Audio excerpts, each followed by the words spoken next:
Uh, Hello, guys. So my name is Peter. I will do moderation to today's panel. So it will be about security approach, about fuzzing and formal verification, and we try to debate and explain like when and what you have to use and why it's better one or another. So I will try to do it more interactive and check like your background. So please first tell us about your name, what you're working on, and from which side you're standing on fuzzing or formal verification. Okay, here we go. Okay, thanks for the introduction. So sorry for the attendees, I'm going to repeat myself. I just gave a talk, but my name is Josselin Feist. I'm the engineering director of the blockchain team at Trail of Bits. If you don't know us, in particular for the people that are watching this on YouTube, we are a security company where we specialize in high-end security technology. So we do a lot of blockchain, application security, machine learning, cryptographic, and so on. But why I'm interested in this topic and why I'm kind of interested to debate about fuzzing versus formal method. From a personal standpoint, I've spent a couple of years working on formal method as a researcher, working into building tools for blockchain and non-blockchain application, into how to apply them. And from a practitioner standpoint, I have used both formal method and fuzzing to check and test smart contract and blockchain application. And I believe that from Trailsbit standpoint, we were one of the first company to actually apply fuzzing in a practical way and to find bugs using fuzzing. So yeah, I'm really interested to debate here because I have kind of like both sides of the equation.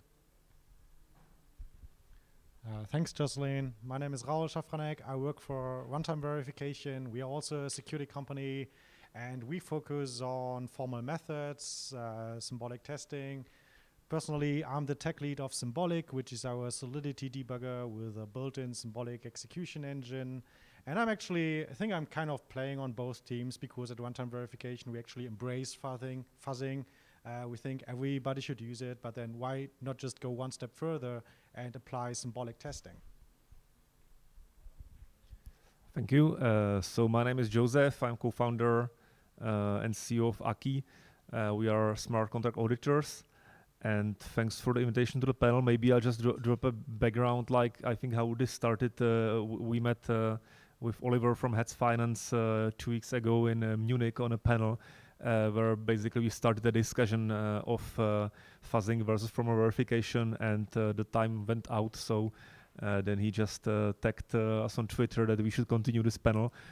So here we are, and I'm here for the team fuzzing. It's our religion, and our framework is built around fuzzing, so I'm looking forward to it. And we have one more online.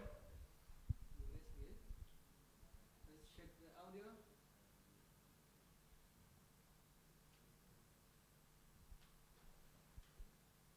Hello, can you hear me? Yes. Am I hiding? Okay.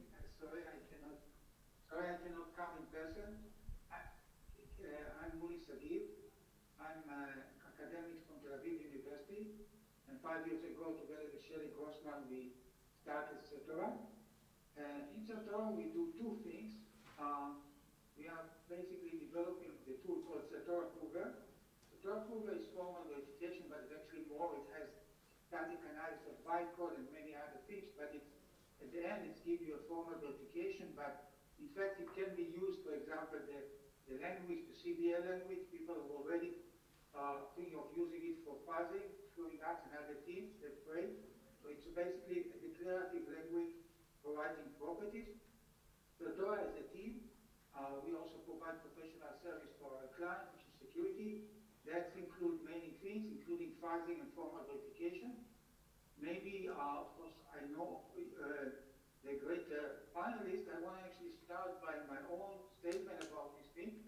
We have been working with fuzzing and formal verification, and one thing that I learned, I'm probably one of, if not the most senior people here, that there are bugs that you can find with formal verification, including our tool, but we are not original here, that fuzzing will not find in hours and in days and in months. I want to tell you, including the ones that from our client, and we have many examples like this.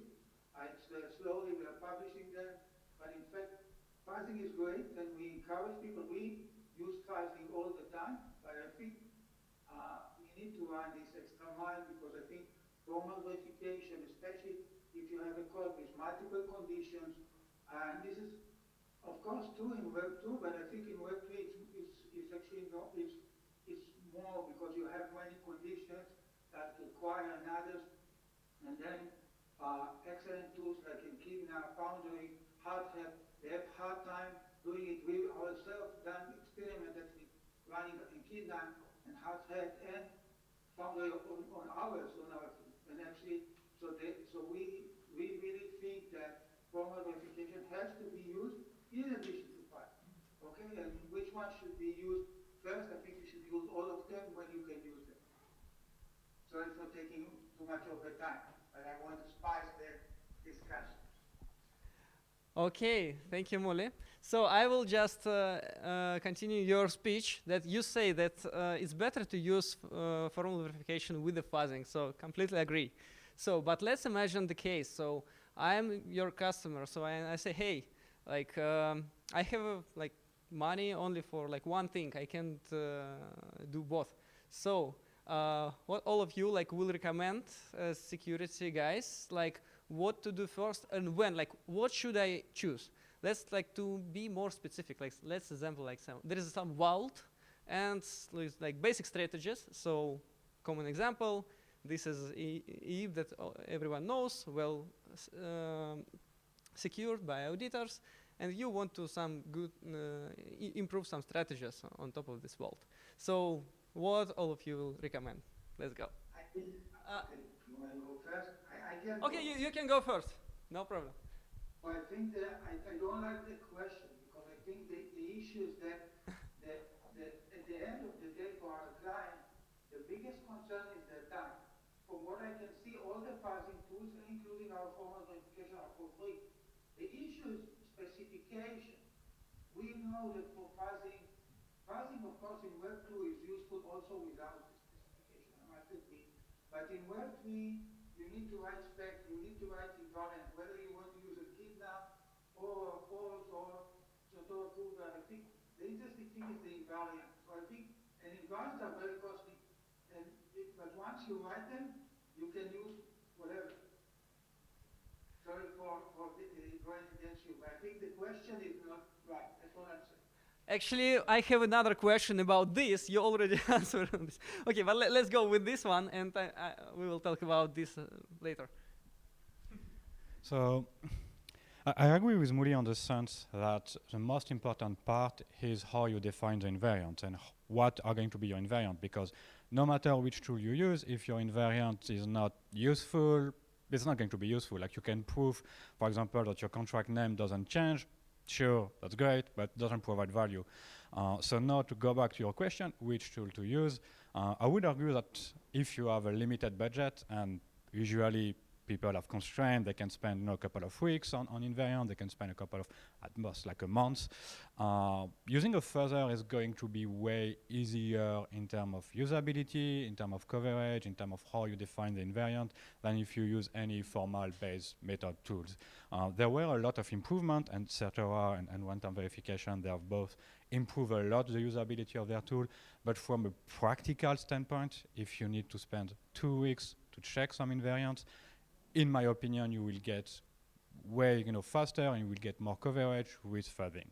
Now, if you have a lot of time, if you can spend a lot of effort, and you have already started with fuzzing, you have some invariant, then you can go and use formal methods. But from a kind of budget perspective and from like a time spent perspective, I would argue that fuzzing has a huge benefit over formal methods.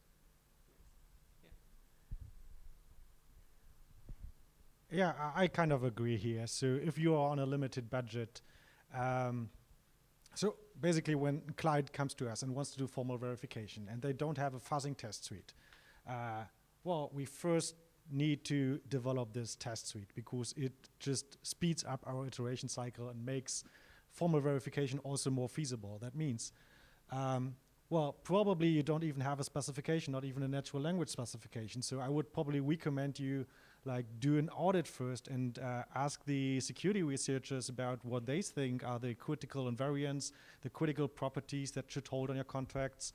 Ask your developers, basically ask everybody just to get out a specification. and then turn this specification into a test suite. You're really kind of wasting money if you're not using fuzzing before formal verification, because fuzzing can catch a lot of the low-hanging fruits.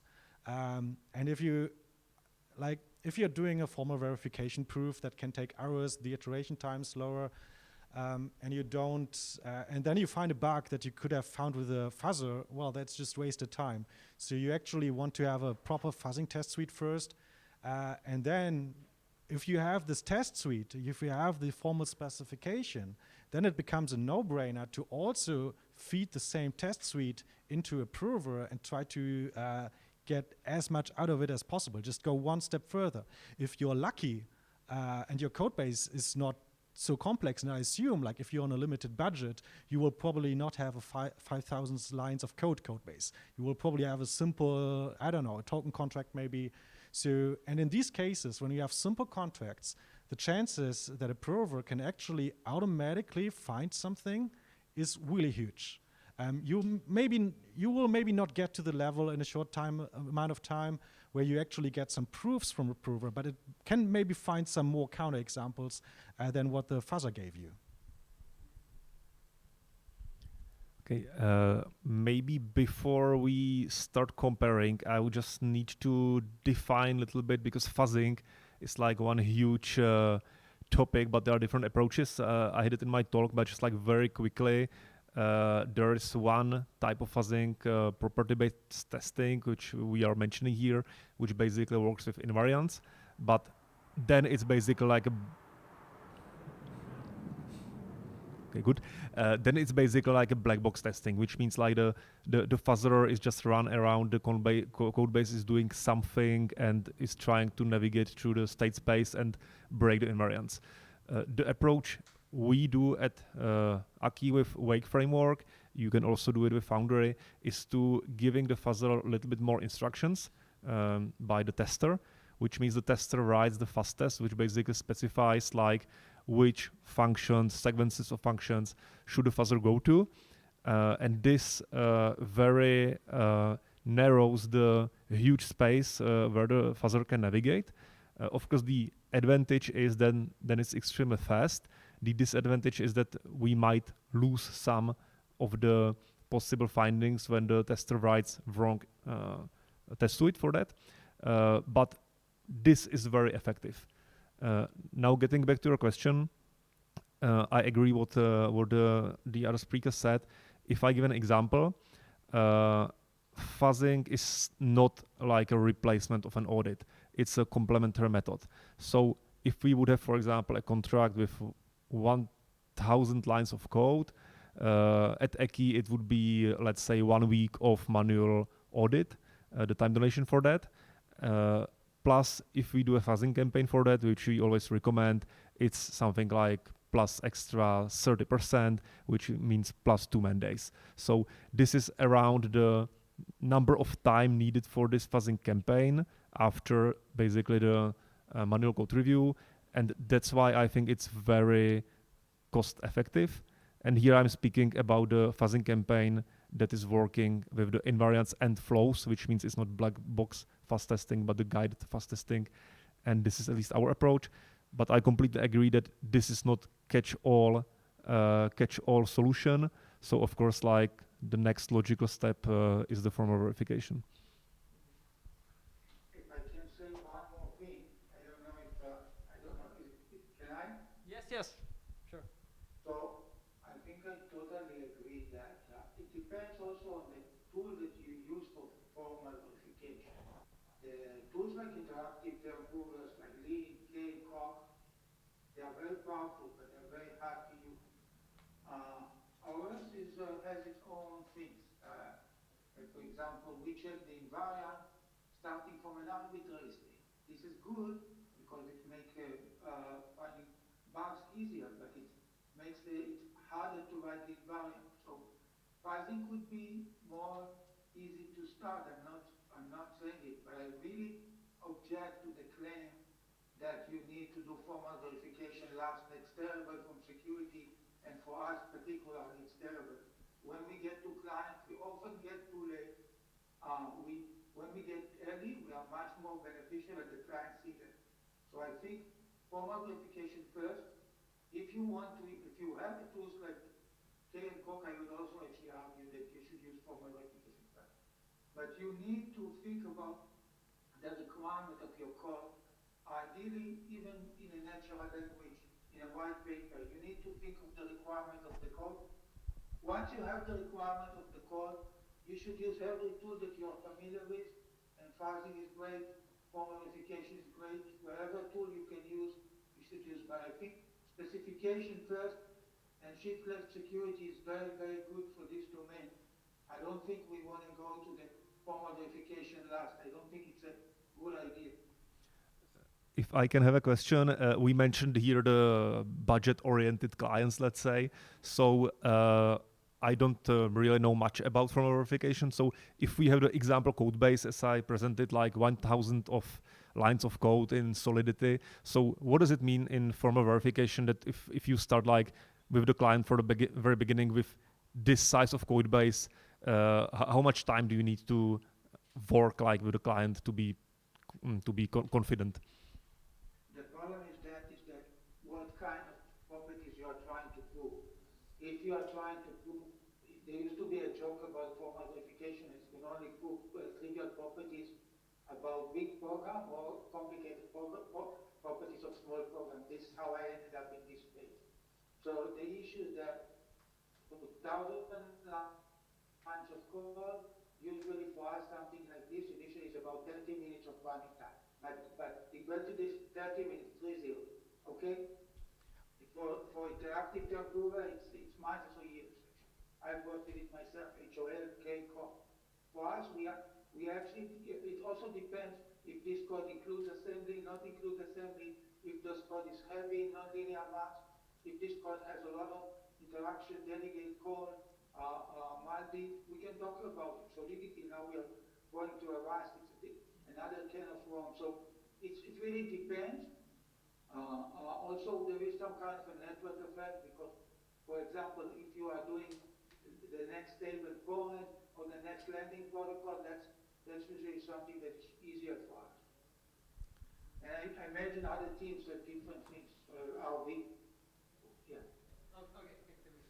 Can I also add some comments? Yeah, budget is definitely, it's a fair question to ask.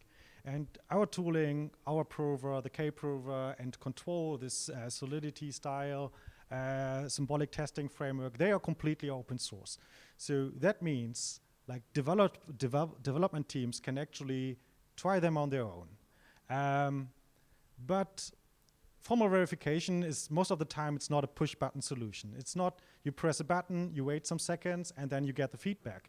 But most of the time, it's an interactive process. So the prover says, hey, I found a counterexample, and that's the best case, like, because then you know you have a bug. The other case is, it says, hey, I actually found a proof, and sometimes that happens. Like, so the automatic reasoning techniques that we have, they are like compute intensive, and they take time, but often they can just find an automatic proof without any manual intervention. Now, the problem is, of course, the case where you get stuck and what to do then. And that's the case where you usually have to consult a formal verification expert to help you guide the prover to make more progress. But even if you get stuck with a prover, that doesn't mean that you have nothing. The prover maybe was able to prove some of your branches. And that gives you very high confidence that these branches are actually functioning correctly. But then you get stuck on some specific branches, and well, for these branches you have to put in, or you can put in additional effort to make your analysis even more rigorous. But that's really the difficult part of it. But what I'm saying is, it's formal verification. It's not only useful if you have this final proof. Like, the road to it, like what you learn alongside while you're developing the proofs, that's also very valuable outcome with very high correctness guarantees already. I think one way to think about the difference, like if you want to try them out, is that I believe after 2 or 3 days of training, you can do some fuzzing. You might not be an expert, you might not know all the different patterns, all the different things, but you will be able to apply fuzzing on your own in your code base. If you want to do that with formal methods and you want to apply them outside of toy example, it will take you more time to get to a point where you can apply them into your code base, and you will need more feedback from experts, you will need more kind of expertise to apply them. While with fuzzing, few days, you will be able to use it. So I think that's a huge difference. Maybe one, I don't know, this is something we had from client, I don't know if it's the case. We actually have it for some clients, it's easy to get formal verification. And for example, specifically we have from the sushi team and other teams that we work with, and they came with the claim, which I'm not sure it's right, but it's still interesting, that says that people which are easy with functional programming are very easy with formal verification. I'm not very good in functional programming. I don't know how I ended up in formal verification. But that's at least what they say. That I think it's for formal verification, you need to have some kind of mathematical thinking induction. This is and whether you're using Korolev or K or Certora, it's at the end it's there somehow. There is some kind of lead. So formal verification, you need to get the intuition of it. For some people it's very easy. For some people like me, actually it takes a bit longer. It depends. I agree with you, because I think it can be also a bias toward some team that have already a lot of understanding of their property, that have a lot of understanding of like mathematical representation and things like that. And sure, for this type of team and people that have experience, like senior software engineer, it is going to be not simpler, but a bit simpler, right? But if you take someone who just started, in software engineering, or started in blockchain, or started with Solidity, it is going to be significantly more difficult to use formal method. Yes, so we need help. We need all the help we can get. Okay, let's do some borders. For example, of course, sometimes it's better to use fuzzing, sometimes formal verification. Of course, formal verification in general, it's much more complex thing. Okay, but let's do some example also for the users, for the clients. Where is the borders when you have to use fuzzing? Okay, fuzzing is more closely like a test, so you can use it almost everywhere.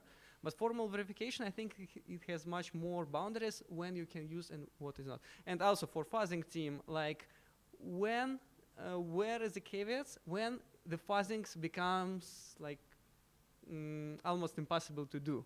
So let's find these borders. Where, like this is a way to go in this way, this way.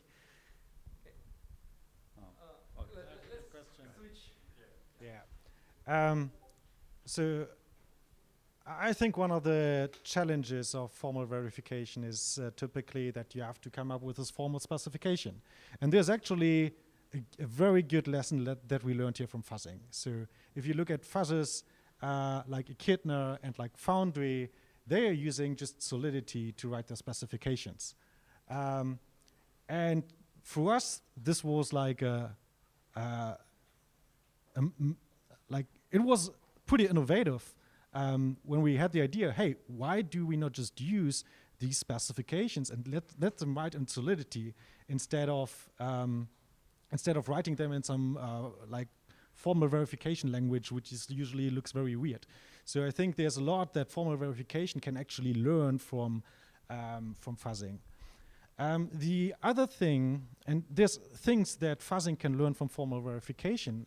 One example is, well, if you have an existing test suite, so how do you improve your test suite? How do you find, like, how can you increase your coverage?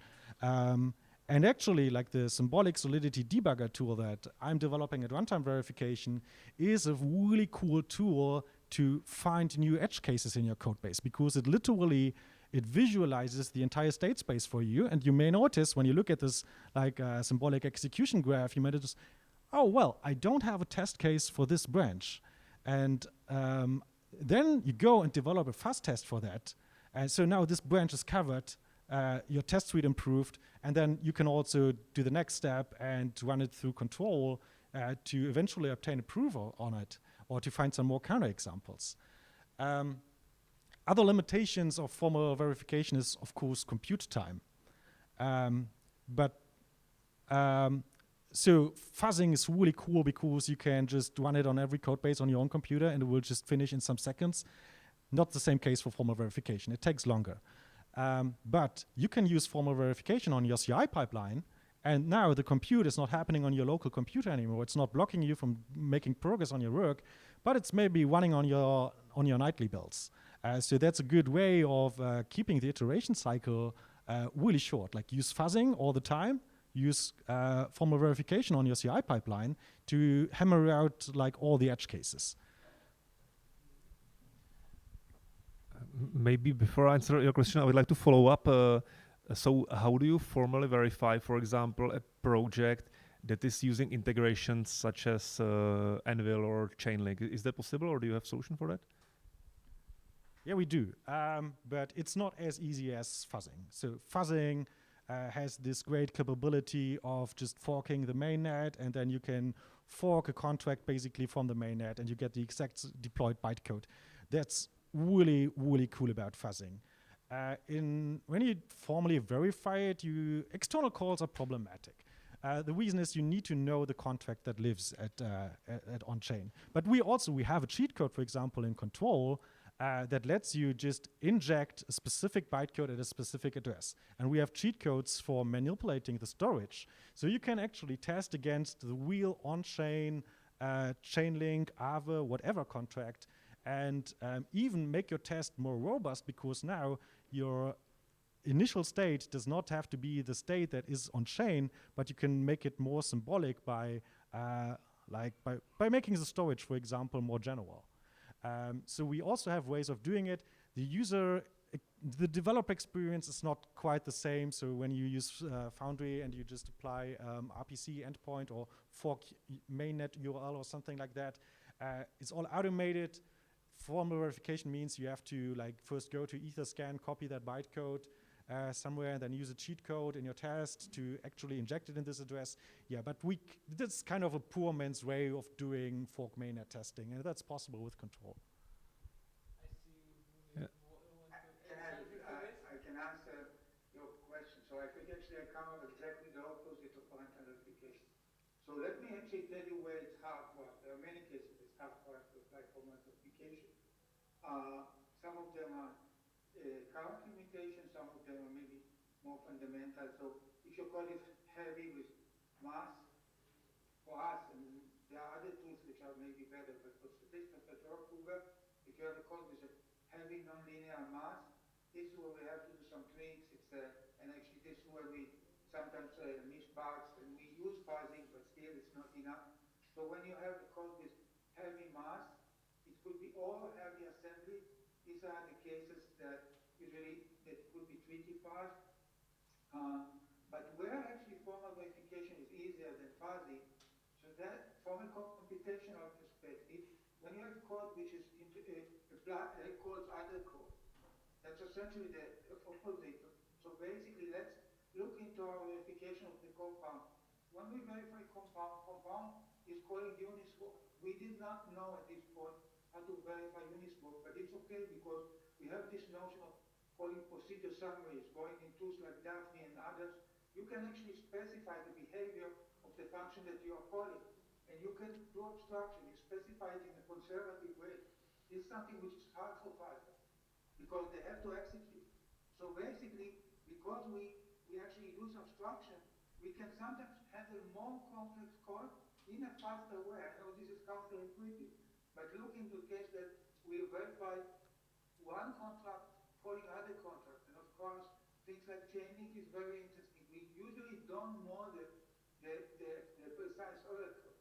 Sometimes we have, but for example, recently you saw how we verified care. They are calling an oracle, and we decided not to handle it because we're handling it in a conservative way. We make it more secure. We're ending up proving that independent of what the oracle is doing. For example, with Uniswap, the only assumption that we made is it's monotonic.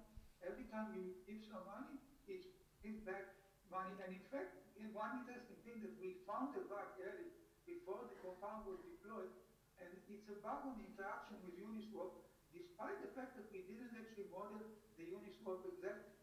So I think abstraction is the key for us, and that's again, we actually, and I think when you have code which interrupt, and that's actually why the way we do, sometimes when we have code which we don't understand, we do the same. We provide a summary, and we don't check it. We say, look, we just assume it's okay because we don't know how to prove it. We do, of course, fuzzing and do manual inspection, but we use this procedure summary to scale the verification. And I think the tools in Daphne, it's the same. It's the same. It's not our idea, but I think there are cases where formal verification on a complex code is cheaper than fuzzing. And people actually have experimented. And by cheaper, I mean cheaper in labor time and cheaper in running time. Of course, we are running on cloud. We are heavily using of parallelization. But even if you run on your local machine, there will be cases that formal verification is actually cheaper than fuzzing. You will have to work for it. You have to, there's no free lunch. You have to basically write a specification of the procedure in a way which will allow you to prove the property without producing false messages. Because you can half of all the state, but then it would try to start producing false messages. Yeah, so like to sum it up, for us at least at Ackee with Wake, like doing mocks is a way, or adding another abstraction is basically like not the way to go, you know, because it brings space for another error. So that's why I ask about the integrations, you know, cheat codes, mocks, it's a problem, you know. So that's why fuzzing is like much stronger here, because we can use the fork testing, and it's just like extremely simple to implement and very precise. So I think this is one of the stronger parts for fuzz testing. Also, fuzz testing is very, of course, good in testing any mathematic errors or by, for example, implementing, as I spoke in the talk, differential fuzz testing, where in the test is implemented, for example, in our case in Python, some mathematic formula, and then the fuzzer just runs the random data over this formula and over the contract and just compares the results. So this, I would say, are the stronger points for fuzzers. But of course, doing fuzzing in the black box. We found a bug which is actually acknowledged by the team with formal verification. I think actually finding bugs in mathematical libraries, formal verification is greater. You could use fuzzing, but if this bug is rare, it's very hard to find this bug.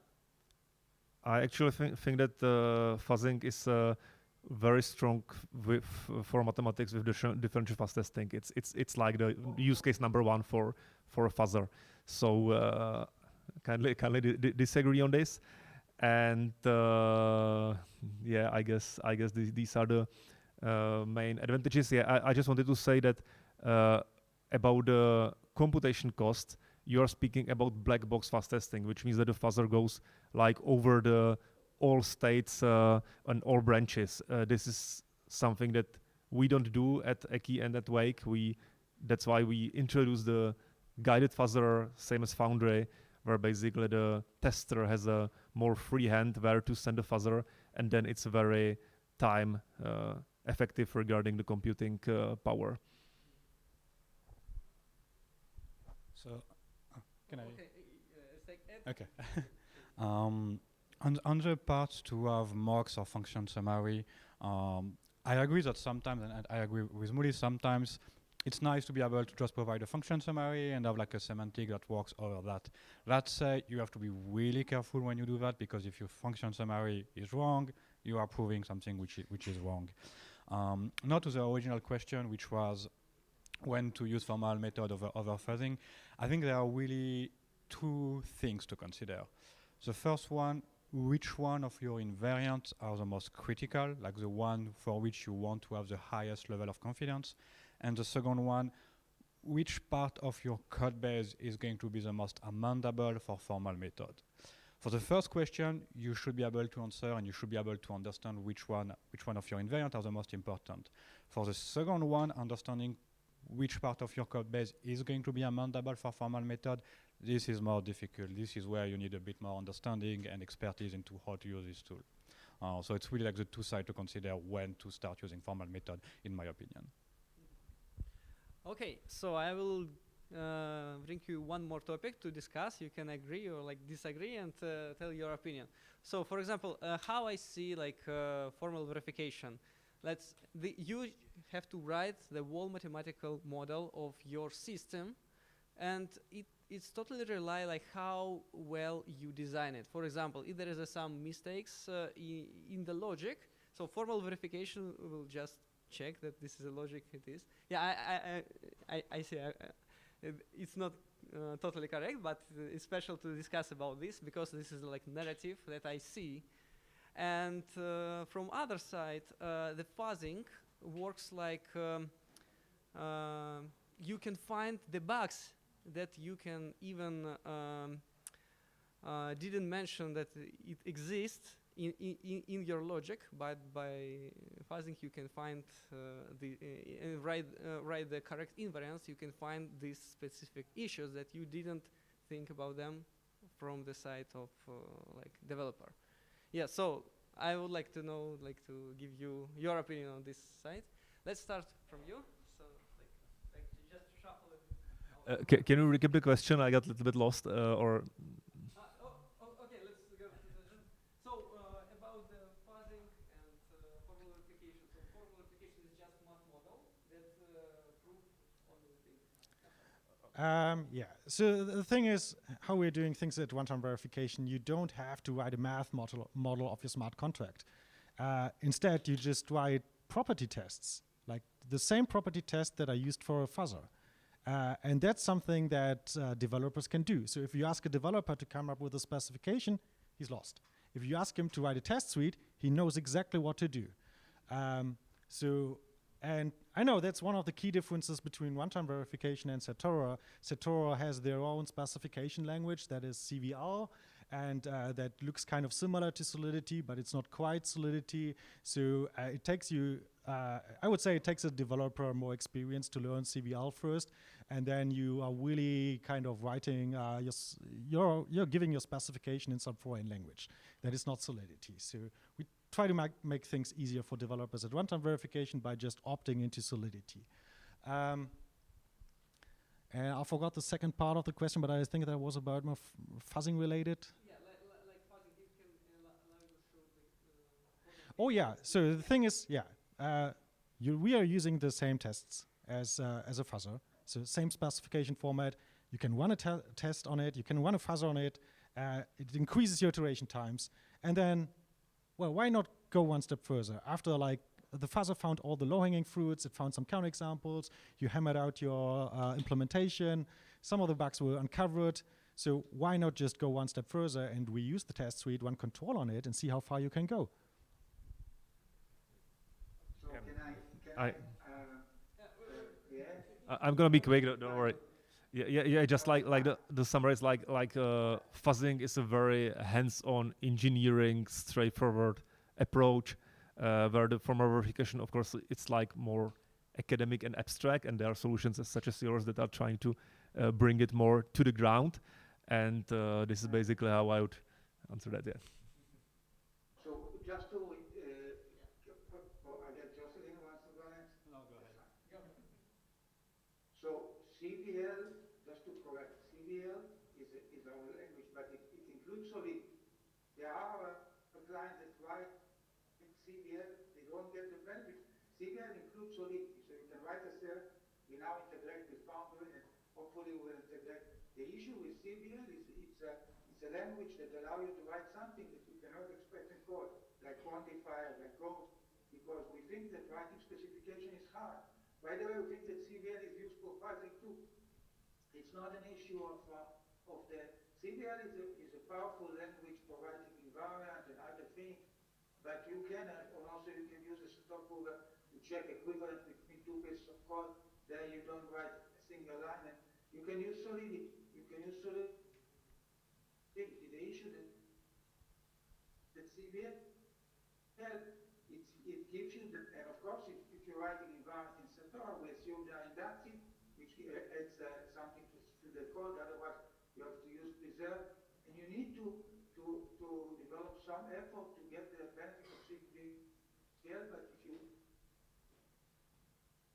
want to use Certora with only Certora, but if you want to get the real benefit, you probably need to learn more. I think that this is my answer.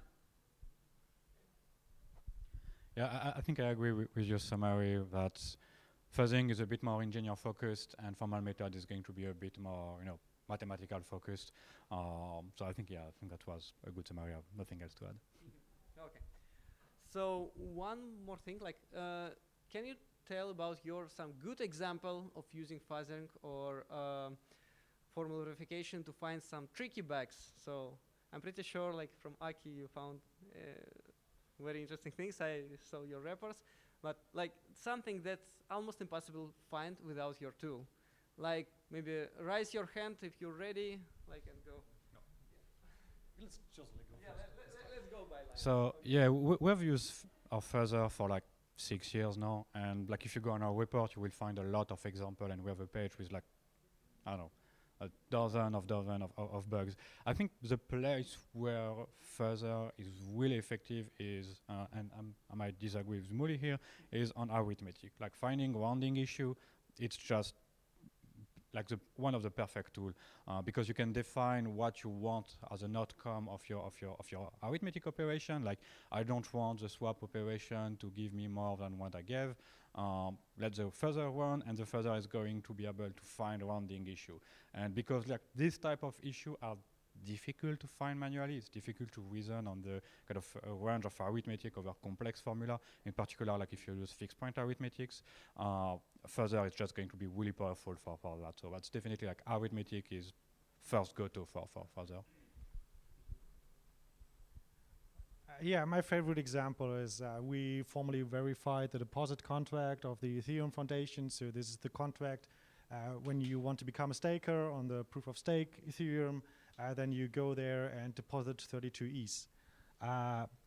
And we actually found a bug there in the first version of the deposit contract was actually written in Viper and not in Solidity. And we actually found a bug there that was only present in the Viper compiler, and the Viper compiler missed to validate some inputs, and that could lead to stakers staking 32 ETH, but actually not being registered properly, so that you would just lose 32 ETH, which is at this time $100K in dollars. And I think this bug was really it was almost impossible to catch with all other techniques. First of all, you wouldn't seen it in a classical audit because usually auditors, code reviewers, they are looking at the source code. They're not going down to the bytecode level. And I'm not sure if a fuzzer would have been able to find it. The problem here was that I think, and correct me if I'm wrong, but I think fuzzers mostly generate correctly formed inputs. And I'm not sure if you are generating malformed inputs. So this bug was really, it was really just, I think it was due to the compiler having a bug, not in the Ethereum deposit contract itself. But I think that was one of the reasons ultimately that the Ethereum Foundation decided to rewrite the contract in Solidity actually. So I have a nice example from one DeFi protocol. We at Ackee are doing, of course, manual audits for the clients, and usually the protocols use some libraries, and the best approach would be if we could audit even the libraries to be confident, but this is something that clients don't want to pay for it usually. And one client was using some kind of exotic Solidity library, which was not really used and audited, but of course the library was huge, so it was not in the scope to audit this library.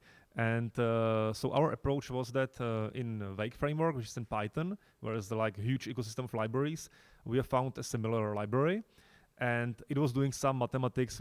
I admit, was we are engineers. We had no idea what is it doing. But basically, we have found the same library, one implemented in Python, being used for many years. Then the library in Solidity, and we just wrote a very easy differential fast test over these two libraries if they are returning the same results. And what we found that in some rounding precision is lost. So it means we have discovered basically a bug in the Solidity library that we were not even like paid to audit, because we just wanted to be sure that the library is working correct. And this is like a use case for fuzzing, which is very time efficient, and it was protocol called IPOR. Yeah, so I have three examples. I try to be quick.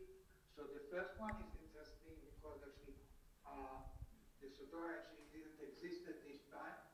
We were approached by a very good player or founder that they had very good audit on V1 by many teams, including people here in the panel. And we basically, the tool actually didn't exist. We had sort of a prototype of the tool. We ran the tool. The tool found a bug which was missed by parsing and everything on the basic minor market contract. We didn't think that the tool is right. But we said, look, let's show it to the client. We have nothing to lose. The client said actually that there is a bug, and it's actually a bug which is a draining bug.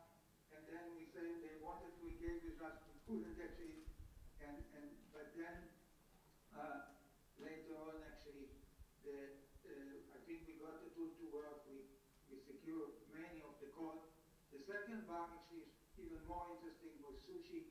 Sushi is an AMM, so there the environment is very simple. The multiplication is a constant, and again it's a draining bar. And actually this is a case that writing specification is easy.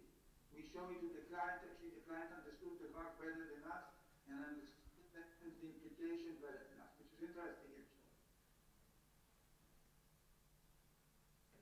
And the third example actually, so we should actually found the bug in the compiler itself.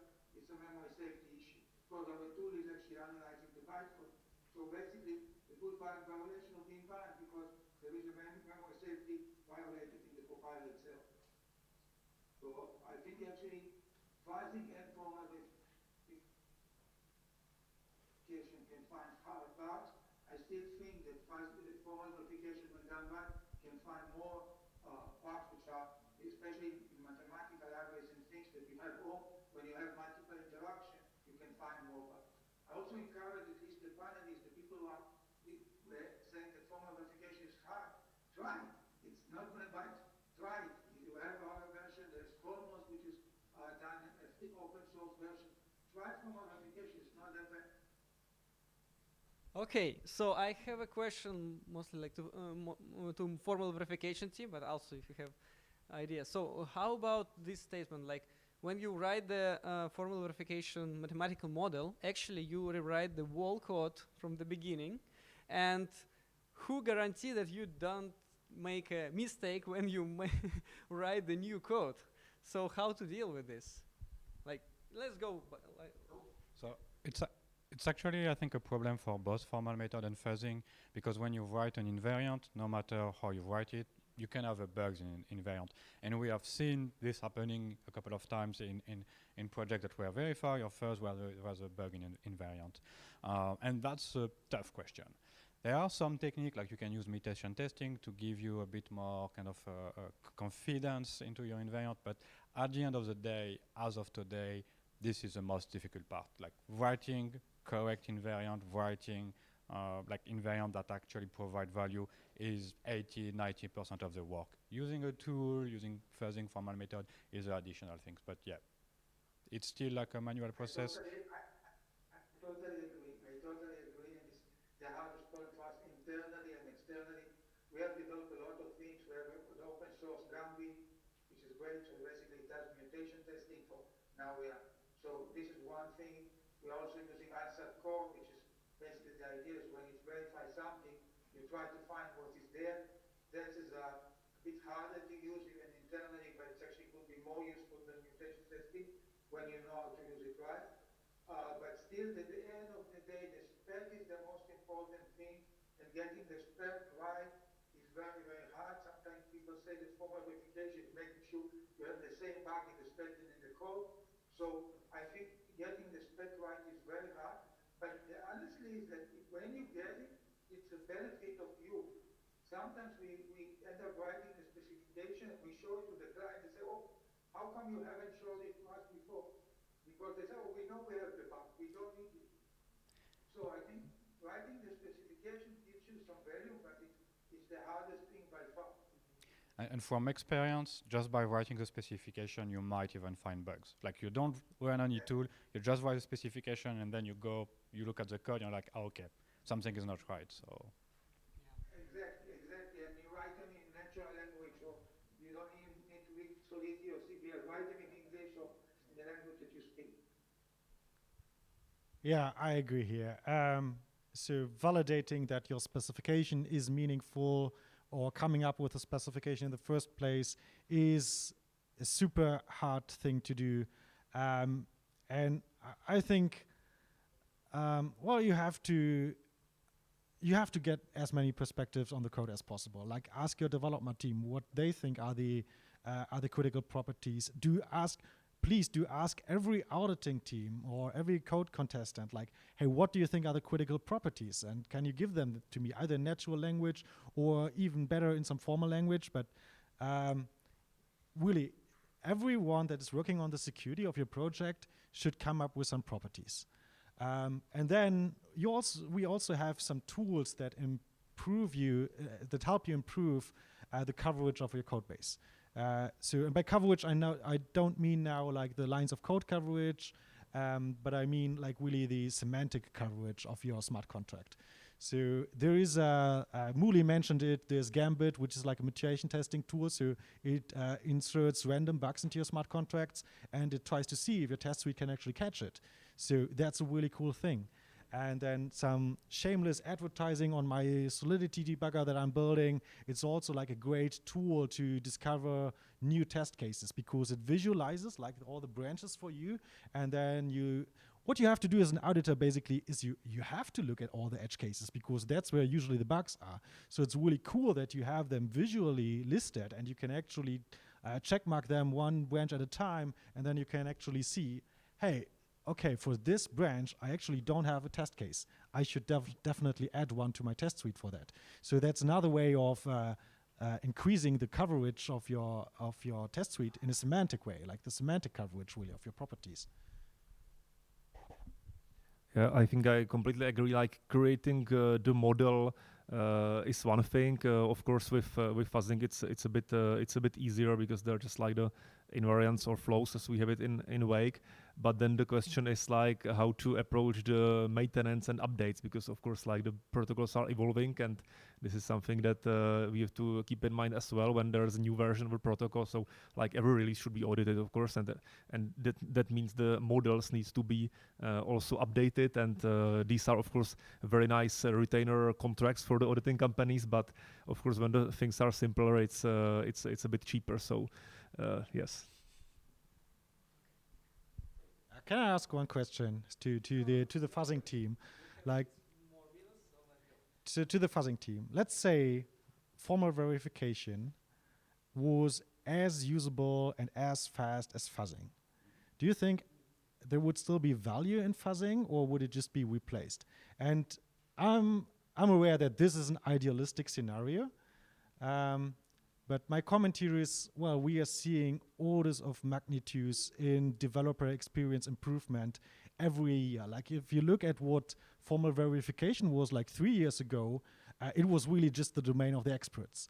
If you look at it 2 years ago, well, it became a lot easier. And like what has happened in the last year to formal methods is just crazy. I mean, Certora is doing like public formal verification contests now. How cool is that?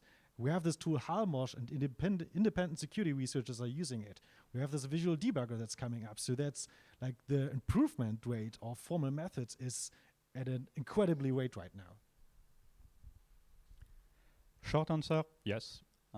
So from Trail's perspective, we were using both. Like we were developing Manticore and we were developing Ackee. So we were using formal method and we were using fuzzing.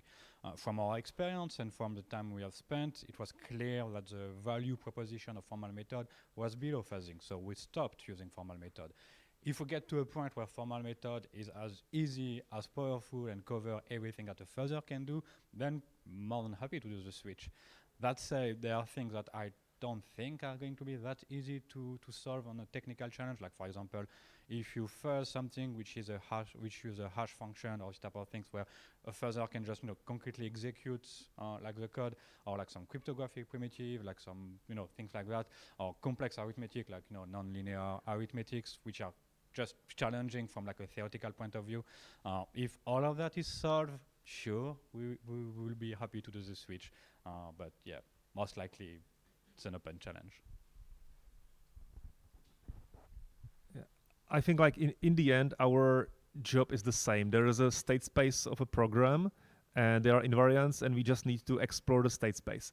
And so if the approach is by having a formally verified model that basically navigates through state space, or if there is so much hardware that we can have a black box fuzzer that explores all the spaces, or if there's some AI that guides the fuzzer to go somewhere, or if the developer actually writes the guidance, these are the approaches. But I think the end game is the same, and exactly like the approach, what's happening on low level, is the same. So of course it's a challenge how to get there cheap.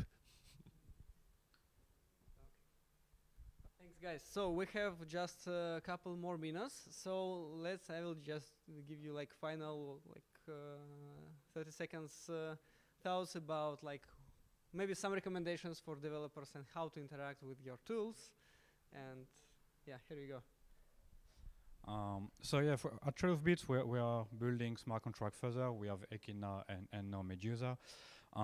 If you are interested into like invariant development, and if you want to get recommendation into how to think about invariant, how to use a further, we have a specific services for that. So feel free to reach out to me. After this discussion, I will be more than happy to do that. We have been training our clients to use fuzzing. We have been training our clients to kind of develop their own invariants. And really, our end goal is not for security researcher to use fuzzing; it's for developer to use fuzzing.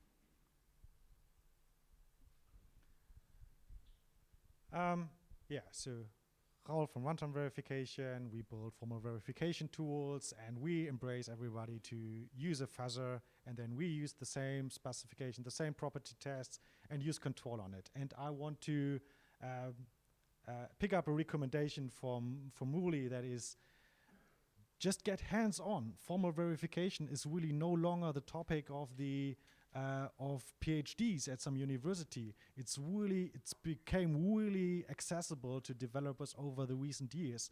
And if you're not using it, you're missing out. Like there's so much innovation going on in the space. The developer experience is becoming easier at an incredible amount, at an incredible rate. So yeah, just get hands-on, try it, and if you still think it's too complicated, reach out to us and tell us what are your pain points.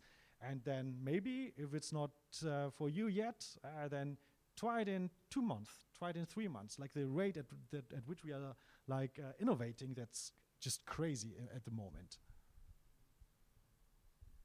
Yeah, so hi, Josef from Ackee. So the recommendation was towards devs. So devs, please write tests, and in the beginning write unit tests, write integration tests. Once there's like 90 or better 100% test coverage, this is covered, and then you can start writing fast test or try, of course, formal verification, anything that helps. And how we are helping is with the Wake framework, which is a testing framework with fuzzing support. So you can use this, or you can, of course, pick Foundry or any other framework. So just please write tests. And Mooly, like some last thing from you? Yes, so Yeah? I agree with everybody here. I want to point out also that we have competition. I think now the competition which is running is Euler. If you are quick, there's a 100K reward. So if basically, and actually coming next, there will be Silo. So these are very good protocols. Then we have written some of our rules, but we have found that sometimes people outside are writing better rules than us, better environment than us, and we reward them. Actually, it seems like some of our clients have more for another to reward them without the competition, but we use it via competition. The competition, you can find bugs and you can find missing rules. You don't actually need to write rules if you show us that something is not covered. So we will charge you, OXORIO will pay you, and there is Euler, there's Cider, there's GMX, there are a lot of protocols. We are currently in Solidity, but Rust is coming soon. So we want you to write basically invariant and show us missing invariant, and I think it's a great idea. It's a great way to learn this space. We think that some of the people who participate in the community have no background, and they have even no engineering background, and they ended up actually writing great invariant. Of course, for protocols, we really encourage you to use the free version, especially if you cannot afford us or other auditors. Just use us. Use this tool. Of course, it's not replacing auditing, but the budget is fine. It's fine. So use it. We have seen some teams who cannot afford auditing using this tool. It's great, and that's actually what this tool is meant for. Okay, thank you. So guys, I think we are going to end. So it was me a pleasure to be like such great guys, like leaders in this formal verification fuzzing industry. So I personally get a lot of insights, like where and what we need to use. So thank you, and let's applause.